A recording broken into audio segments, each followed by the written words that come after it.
नमस्कार शेतकरी मित्रांनो, सुयश कृषी या यूट्यूब चॅनलला आपलं पुन्हा एकदा स्वागत। आजच्या व्हिडिओचा विषय प्रामुख्याने ज्यावेळी आपण कारले पिकाची रोप लागण करतो किंवा बियांची टोकणी करतो त्यावेळी आपल्याला प्रामुख्याने ज्यावेळी आपलं रोपं लागण केली किंवा बिया उगवून आल्या त्याच्यानंतर सुरुवातीला जे महत्त्वाचं काम आहे की ज्याच्यामध्ये 2 ते 3 ड्रेंचिंग असतील किंवा सुरुवातीला एक 10 ते 12 दिवसापर्यंत जो आक्सा असेल, व्हायरस असेल किंवा पानं आकडणे ही जी समस्या जाणवते, प्लॉटची ग्रोथ न होणे, रोपांची ग्रोथ न होणे, याच्यासाठी प्रामुख्याने सुरुवातीला ड्रेंचिंग कोणत्या घेतल्या पाहिजेत, त्याचबरोबर सुरुवातीला रोपं लागण केल्यानंतर कोणत्या फवारण्या घेतल्या पाहिजेत की ज्यामुळे आपल्याला कमी खर्चामध्ये चांगल्या पद्धतीने प्लॉट आपला हा डेव्हलप झाला पाहिजे, जास्त काळ हा प्लॉट चालला पाहिजे। सध्याच्या वातावरणामध्ये आपण पाहू शकता याची आपण 8 ते 10 दिवसापूर्वी रोप लागण केली होती, त्याच्यानंतर आपण 2 ड्रेंचिंग याला झालेले आहेत व 1 फवारणी झालेली आहे। आता तिसरी ड्रेंचिंग आपण करणार आहे, त्याच्यानंतर हे आपण बांधून घेणार आहे। आता याच्यामध्ये प्रामुख्याने आपण रोपं लागण केली, त्याच्यानंतर आपण 2 ते 3 दिवस कोणतीही ड्रेंचिंग केली नाही, चौथ्या दिवशी आपण पहिली ड्रेंचिंग केली की ज्याच्यामध्ये आपण प्रतिपंपासाठी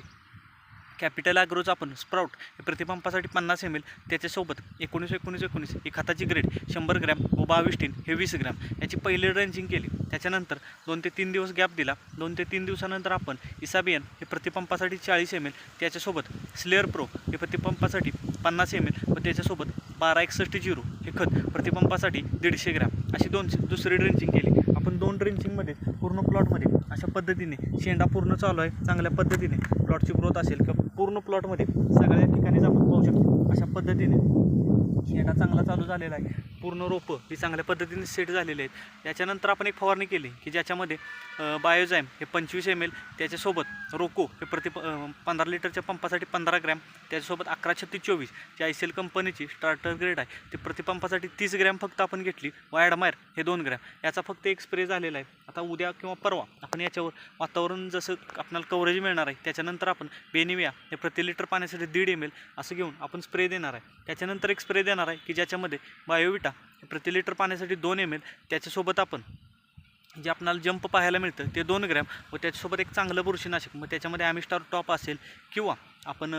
ॲमिस्टार घेऊ शकतो किंवा कॉन्टाप घेऊ शकतो, याचा एक स्प्रे देणार आहे की ज्यामुळे आपल्याला सुरुवातीला जे कंटिन्यू ग्रोथ चालू राहिली पाहिजे, चांगल्या पद्धतीने रोपं सेट झाली पाहिजेत, याच्यासाठी आपण करणार आहे। आता खतांचं नियोजन आपण कशा पद्धतीने करणार आहे, आता 2 ड्रेंचिंग झालेले आहेत, चांगल्या पद्धतीने रोप डेव्हलप झालेलं आहे, आपण